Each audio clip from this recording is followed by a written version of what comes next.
Untuk kita semua. Om Swastiastu, Namo Buddhaya, Rahayu, Salam. Semoga semua makhluk berbahagia. Salam Pancasila, merdeka. Merdeka. Dalam kesempatan kali ini kita ada tamu yang sangat penting, yaitu Raden Gus Subhan dari Terah Derajat. Beliau adalah advokat senior yang nanti akan dieksplor oleh Gus KRAT Fakih Wiradiningrat mengenai topik ini. Nah, pada intinya kalau saya tidak keliru, ini topik kali ini itu adalah adanya fakta yang ditemukan oleh Gus Subhan bahwa ternyata para Habib khususnya dan orang-orang Arab yang ada di Indonesia itu ternyata secara yuridis, secara hukum tidak sah sebagai warga negara Indonesia. Begitu nggih. Nah, monggo Gus Fakih, saya persilakan untuk memulai bersama Gus Subhan. Okay. Baik, terima kasih banyak Kang Masku, Panglimaku, Panglima Laskar Nusantara, Kiai Haji Raden Muhammad Fuad Riyadi di Pleret, Bantul, Yogyakarta. Saya di Jawa Timur, tepatnya Kota Pasuruan. Ini kita kedatangan tamu, yaitu Gus Subhan. Nama lengkap beliau saya jelaskan adalah Haji Muhammad Subhan SHMH. Beliau kandidat doktoral UI yang juga advokat senior Pradi. Banyak jejak digital beliau, jejak digital kebangsaan. Beliau juga sudah akrab dengan Gus Dur. Nanti ditampilkan di dalam layar nanti terkait ketika beliau dengan Bung Adnan Buyung Nasution di masa muda beliau. Beliau juga Panglima Kehormatan Dayak ya, dan sekian banyak aktivitas kebangsaan beliau yang lain yang nanti akan beliau jelaskan secara singkat, padat dan jelas.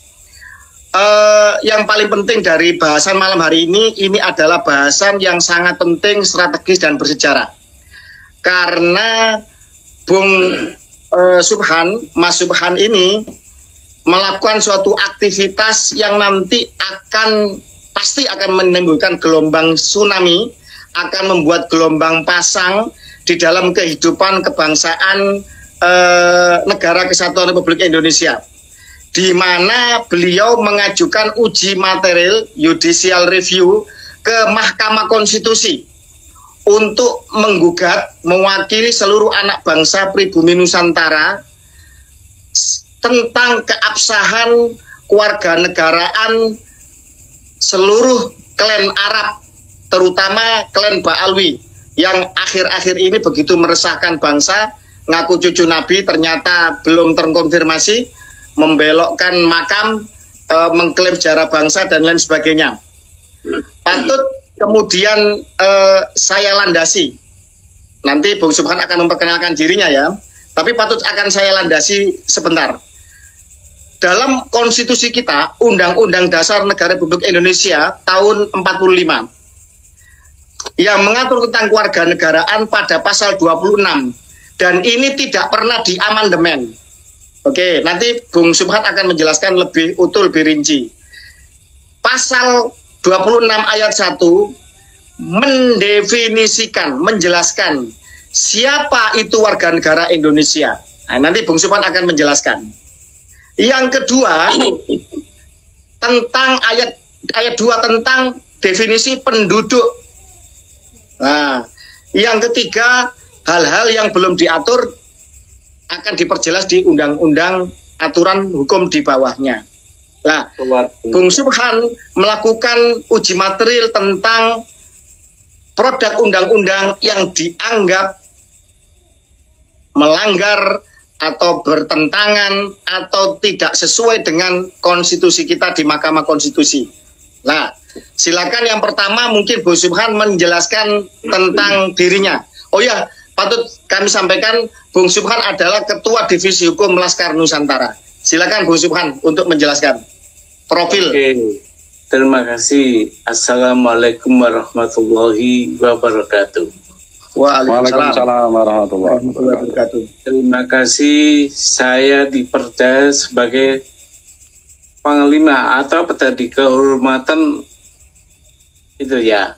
Dan saya mengalahkan diri juga. Saya kebetulan juga diangkat sebagai panglima seberang Dayak pada tahun 2022. Karena konsen saya terhadap kebangsaan, dan saya juga mendapat kehormatan dari warga Maluku sebagai apa, di Maluku itu dikatakan sebagai ya ketokohan untuk memperjuangkan kebangsaan ini. Jadi berangkat dari situ, saya sebenarnya konsen kewarganegaraan ini sejak kuliah. Saya melihat fenomena di lapangan, di masyarakat, ternyata banyak warga negara yang peranakan. Nah, dalam Undang-Undang Dasar Negara 1945 diatur di pasal 26.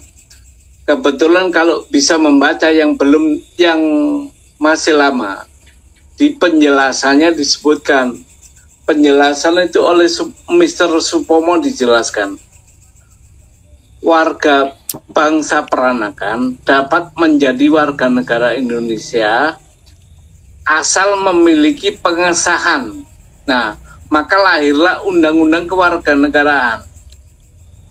Pada saat Undang-Undang Kewarganegaraan pertama tahun 1958 itu keluar, Bung Hatta mengeluarkan maklumat bagi warga keturunan dikasih pilihan memilih menjadi warga negara Indonesia atau pulang.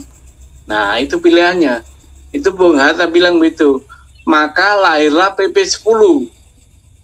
PP 10 ini mengatur pengakuan kekuasaan kedaulatan negara. Nah, saudara-saudara kita yang peranakan kebanyakan itu mengurus kewarganegaranya seperti orang Tionghoa, orang Belanda, orang India.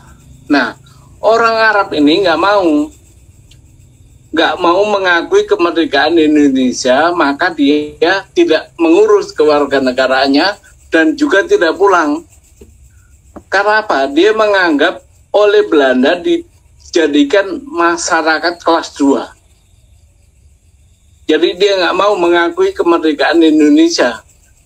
Jadi dia nggak mau juga mengurus sebagai warga negara Indonesia. Masyarakat itu. Kelas 2 itu maksudnya merasa lebih tinggi daripada putra-putri bangsa Nusantara gitu ya? Iya, kebetulan diberi kedudukan itu oleh Belanda. Nah, kita pribumi disamakan dengan anjing oleh Belanda. Gitu. Jadi itu pertama sejarahnya begitu kewarganegaraan mereka. Terus sampai sekarang ada Undang-Undang Dasar juga pasal 28D. Hasil amandemen terakhir itu pasal 28D menyatakan bahwa yang dapat kesempatan dalam pemerintahan itu warga negara. Artinya warga negara harus warga negara yang ikut dalam pemerintahan. Jadi gubernur, jadi menteri, jadi apa saja. Itu harus warga negara. Tidak boleh setiap orang. Itu pasal 28D itu disebutkan di situ. Untuk yang khusus kesempatan dalam pemerintahan adalah warga negara. Itu adalah pasal hak asasi. Nah, itu khusus itu. Artinya apa? Pendiri bangsa ini ingin agar negara ini tidak dipimpin oleh orang lain. Berangkat dari situlah saya menguji ke Mahkamah Konstitusi Undang-Undang nomor 12 tahun 2006 tentang kewarganegaraan. Pasal 2 itu bunyinya sama persis dengan Undang-Undang Dasar 1945 pasal 26 ayat 1. Tidak berubah bunyinya. Apa di situ disebutkan? Yang menjadi warga negara Indonesia adalah bangsa Indonesia asli.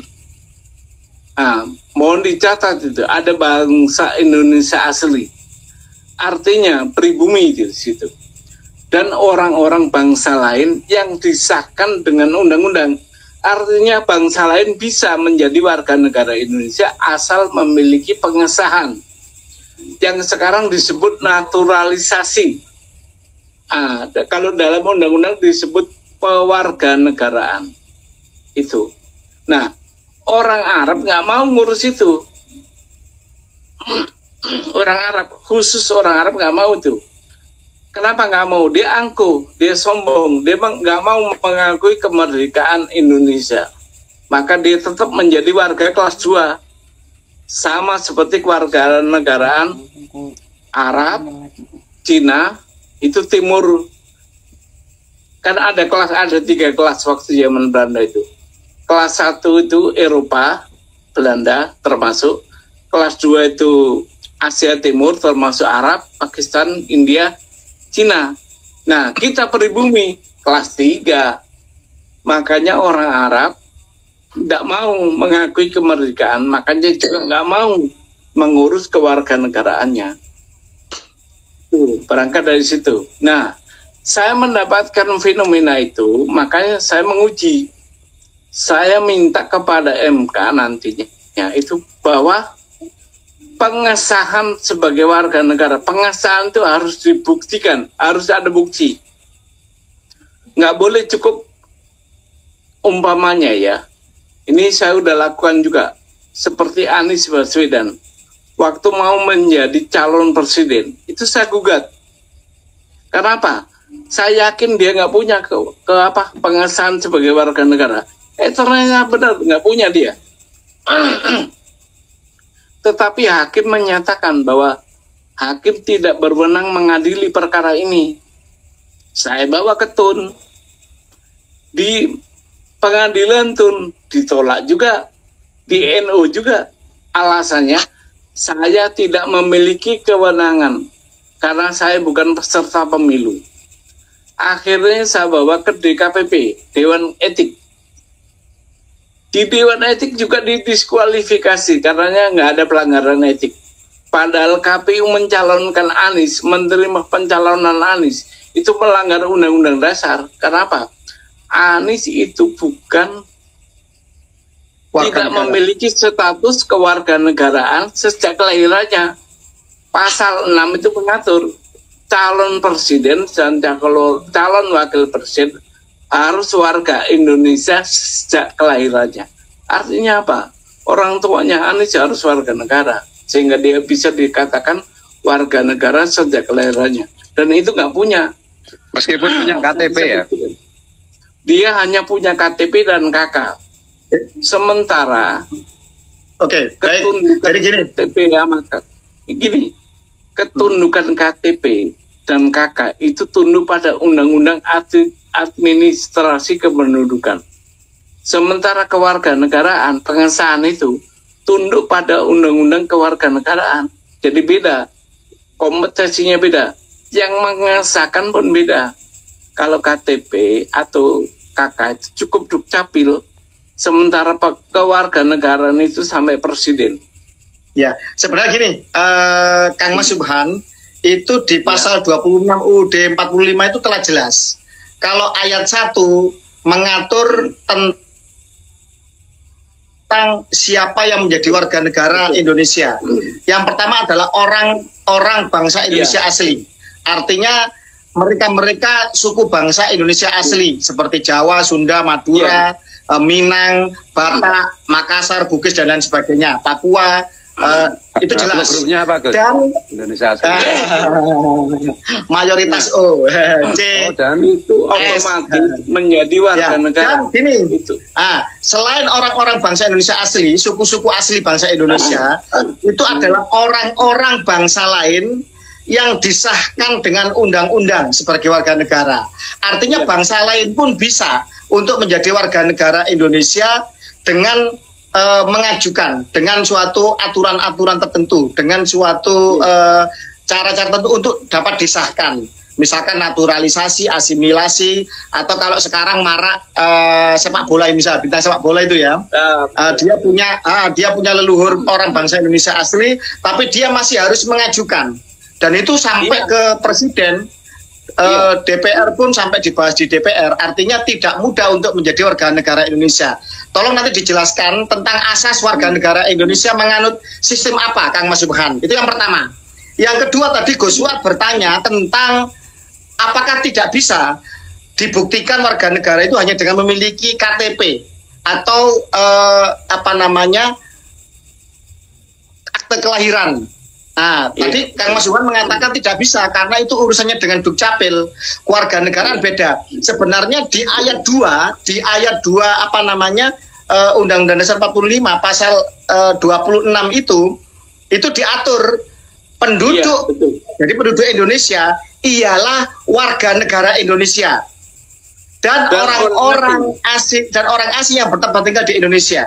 Jadi orang asing pun bisa menjadi penduduk Indonesia. Tidak serta-merta dia adalah warga negara. Jadi begitu. Iya, betul. Iya. Jadi definisi yang berbeda antara warga negara, status kewarganegaraan dengan penduduk Indonesia. Itu status yang berbeda, dua hal yang berbeda. Oke, mohon dilanjut. Saya jelaskan. Berangkat dari pasal 26 Undang-Undang Dasar itu, kita bisa mengkategorikan bahwa warga negara Indonesia itu terdiri dari dua. Satu dari bangsa Indonesia asli, kedua dari bangsa lain yang disahkan dengan undang-undang. Artinya ada dua karakter WNI ini. Jadi yang berasal dari bangsa Indonesia asli dan bangsa lain yang disahkan dengan undang-undang. Itulah warga negara. Nah, siapa saja yang boleh? Semua orang boleh, tapi boleh di sini dengan syarat. Syaratnya apa? Mengajukan. Banyak syaratnya. Itu diatur dalam Undang-Undang Nomor 12 Tahun 2006. Indonesia menganut ius sanguinis. Artinya bukan kelahiran. Menganut pada darah. Jadi warga negara Indonesia itu ngikut bapaknya. Darah bapaknya. Misalnya warga negara Amerika kawin dengan perempuan Indonesia, itu anaknya kalau menurut Indonesia itu anaknya orang Amerika, tapi menurut Amerika itu menganut asas ius soli, daerah. Jadi di mana tempat dia lahir, dia menjadi warga negara. Nah, di Indonesia dikasih pilihan. Nanti pada saat anak itu umur 18 tahun, suruh pilih. Kau menjadi warga negara Indonesia di mana kau lahir, atau menjadi warga negara Amerika di mana bapakmu orang Amerika. Nah, begitu. Nah, kalau penduduk gampang. Karena orang asing pun boleh punya KTP. Tapi juga ada syarat. Yang jelas penduduk dengan warga negara itu beda. Kalau penduduk tunduk diatur pada pasal 26 ayat 2. Benar kan Mas itu? Kalau kewarganegaraan diatur pasal 26 ayat 1. Itu. Oke. Jadi beda. Jelas. Jadi beda. Beda pengaturnya. Oke. Gitu. Dan ini saya penelitian di lapangan juga, ternyata orang-orang Tionghoa, saudara kita, itu mayoritas mengurus kewarganegaraannya. Makanya dia ada ganti nama. Itu dia tunduk pada yang dikenal oleh mereka itu P10. Yaitu ketundukan dia mengurus sebagai warga negara. Nah, dia juga ada yang pulang di negerinya, ke negerinya, dia juga ada pulang. Contohnya, pernah ada polemik mengenai Ahok. Ingat, Ahok itu kata Yusril, kata Prof. Yusril, nggak bisa menjadi calon presiden. Karena apa? Ahok saat lahir itu orang tuanya belum warga negara Indonesia, baru proses urus. Keluar kewarganegaraannya Indonesia tahun 80-an, kata Yusril. Maka Ahok waktu lahir itu belum warga negara Indonesia bapaknya. Sehingga Ahok bukanlah memiliki kewarganegaraan Indonesia sejak kelahirannya. Itu kata Yusril. Ya, artinya apa? Ada pembanding di situ. Kalau calon presiden itu spesialis. Makanya untuk mengganti dulu kan harus orang Indonesia asli, bangsa Indonesia asli. Terus diamandemen menjadi warga negara Indonesia sejak kelahirannya. Nah, orang klan Ba'alawi Arab khususnya tidak akan bisa menjadi calon presiden. Karena apa? Karena dia tidak memiliki pengesahan sebagai warga negara orang tuanya terutama, sehingga dia tidak menjadi warga negara sejak kelahirannya. Itu penjelasannya. Oke. Begini. Sekarang saya lanjut sedikit. Kenapa saya kayak minta? Karena sekarang di lapangan secara empirik terjadi orang-orang Arab, orang-orang yang tidak punya pengesahan sebagai warga negara, ternyata ikut dan diajak dalam pemerintahan. Maka saya nggak rela negeri saya dipimpin oleh orang-orang yang tidak memiliki pengesahan sebagai warga negara. Itu dipicu dari itulah saya mengajukan uji materi. Sehingga pasal 2 nanti inkonstitusional kecuali dibuktikan dengan pengesahan. Hanya kata-kata itu aja, dibuktikan. Karena selama ini dia nggak punya bukti itu. Artinya apa? Panah saya ini saya tujukan kepada siapa saja sebenarnya. Tapi kalau kena Ba'alawi itu ya alhamdulillah kena. Memang dia bukan WNI gitu loh. Oke, baik. Jadi gini, perjuangan Kang Mas Subhan sejak mahasiswa, itu nanti ditampilkan foto beliau bersama Gus Dur, Bung Adnan Buyung Nasution, kelompok-kelompok yang pro kebangsaan, pluralisme sejak zaman dulu. Terbukti beliau juga aktif di berbagai macam kegiatan di suku-suku pribumi asli Nusantara. Keresahan beliau, keprihatinan beliau bahwa telah terjadi kesalahkaprahan di dalam struktur hierarki kebangsaan ini, di mana ketika zaman penjajahan, tadi saya ulas ya, tadi beliau mengulas juga tentang segregasi kelas, pembagian kelas, warga elit adalah kulit putih, terus kemudian warga timur asing jauh itu warga kelas 2, Arab, India, Cina, dan lain sebagainya. Sementara pribumi kita disamakan dengan anjing kelas 3, Honden and Inlander for Verboden.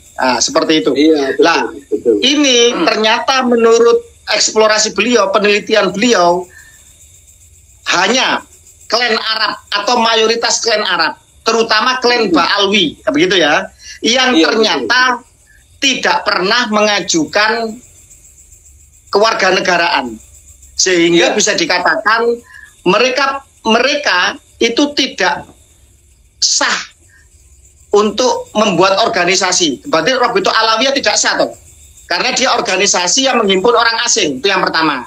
Yang kedua, berarti klan Ba'alwi tidak boleh menjadi one team press. Betul nggak? Betul. Tidak boleh klan Ba'alwi. Sebentar, tidak boleh klan Ba'alwi menjadi ASN, pejabat atau pegawai negeri. Yang kedua, tidak boleh menjadi TNI Polri, benar nggak? Betul. Tidak boleh menjadi jabatan publik, wali kota, gubernur, bupati, dan lain sebagainya, apalagi menteri. Betul apa tidak? Betul. Karena gini, saya jelaskan kenapa betul. Itu harus merujuk pada pasal 28D ayat 3. Di situ disebutkan bahwa setiap warga negara berhak memperoleh kesempatan yang sama dalam pemerintahan. Warga negara ya? Warga negara. Kalau dia punya pengesahan sebagai warga negara boleh. Kalau nggak punya nggak boleh. Haram hukumnya itu. Haram menurut konstitusi. Nah, kebetulan juga di semua undang-undang organik, undang-undang Watimpres, undang-undang kementerian, undang-undang apa saja, itu ditentukan harus warga negara Indonesia. Itu. Jadi semua undang-undang organik, mau ASN, mau Watimpres, mau kementerian, pejabat negara, anggota dewan, semua itu disebut persyaratannya harus warga negara Indonesia. Artinya apa? Orang dari bangsa lain kalau memiliki pengesahan boleh dia menjadi ikut dalam pemerintahan, tapi kalau nggak punya itu orang asing, sama aja kita dipimpin penjajah. Karena inti penjajah itu kan kepemimpinan yang dipegang oleh orang asing. Monggo Gus Suat. Wah, ini menggelegar ini nanti ini. Jadi Anies Baswedan kemarin jadi gubernur di DKI itu tidak sah ya secara yuridis. Tidak memenuhi syarat. Itu kecelakaan juga. Itu kecelakaan tuh. Kecelakaan konstitusi kita tuh. Kemudian sekarang ini pejabat-pejabat bupati, wali kota atau gubernur atau yang di TNI atau yang di Polri dari klan Habib dan Arab lainnya itu berarti mereka secara yuridis wajib dipecat karena bukan warga negara Indonesia. Dan yang pertanyaan saya begini, Kang Mas Subhan, gimana? Bukan warga negara Indonesia itu, apakah itu ada bedanya antara menjadi calon presiden atau presiden dengan pejabat di bawahnya, atau syarat ini berlaku untuk semua level dari calon presiden maupun calon bupati, calon wakil bupati dan ASN itu semuanya sama harus warga negara Indonesia asli atau ada perbedaannya? Kalau hanya presiden yang disebut harus menjadi warga negara Indonesia sejak kelahirannya. Yang lain boleh, yang penting warga negara. Nah, hanya presiden yang disebut pasal 6 itu. Saya dengar pasal 6 begini, masih ada bupati di daerah Jawa Barat yang katanya itu klan Bali. Berarti kan dia bukan TNI. Berarti dia harus dicopot oleh Menteri Dalam Negeri ya? Atau dia bisa mengurus seharusnya Menteri Dalam Negeri sampai Presiden paham konstitusi kita, tapi nyatanya nggak paham, makanya saya ke MK. Harusnya sampai MK itu hanya saya minta supaya bahwa pengesahan itu dengan bukti, bukan hanya narasi, tapi ada bukti, gitu loh. Nah, kalau pejabat kita level presiden, menteri semua paham dengan pasal ini, pasal 26 ini, sebenarnya nggak usah ke MK, cukup udah itu aja, kan udah jelas itu, nggak usah ditafsir ke lain bahwa yang tidak mengesai, yang orang bangsa lain yang tidak memiliki pengesahan sebagai WNI itu bukan WNI. Itu sebenarnya udah bisa dieksekusi. Artinya apa? Yang mengajak, yang mengangkat, dan yang diangkat melanggar undang-undang dasar sebenarnya. Umpamanya, Presiden mengangkat Saudara Haikal Hasan, Saudara Lutfi Ahmad itu yang lagi viral itu, yang anak muda itu, Raffi Ahmad. Itu melanggar konstitusi itu. Coba tanya, tak punya nggak dia pengesahan sebagai WNI dia? Nggak punya dia. Nah, untuk itu saya juga udah pernah protes ke Prabowo. Tapi dijawab oleh Sekretariat Negara bahwa pengangkatan dia sudah sesuai dengan undang-undang. Kan kacau itu. Dulu Mas Subhan berjuang seorang diri. Sehingga apa yang beliau perjuangkan itu mudah digencet, mudah dibelokkan atau mudah kemudian diabaikan. Atau intinya itu karena seorang diri tidak ada gaungnya, sehingga kemudian jawaban-jawaban seperti yang berkelit dan lain sebagainya itu adalah jawaban-jawaban dari mereka yang tidak bertanggung jawab atau tidak berani membuat keputusan sehingga lepas tangan. Betul. Makanya di negeri ini berlaku no viral, no justice. Kalau tidak viral, maka tidak ada keadilan.